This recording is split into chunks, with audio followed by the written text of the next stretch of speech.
NIO delivered 9,652 vehicles in January 2022, an increase of 33.6% year-over-year.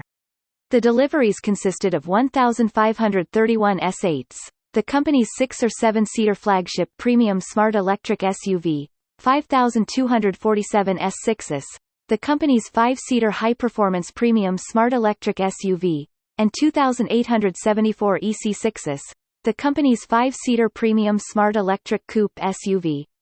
As of January 31, 2022, cumulative deliveries of the ES8, ES6 and EC6 reached 176,722 vehicles.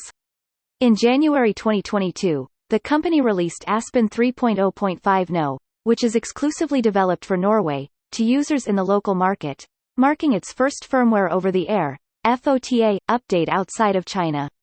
As of January 31, 2022, NIO has pushed FOTA updates to its users for over 1.3 million times cumulatively, releasing 199 new features and 401 enhancements.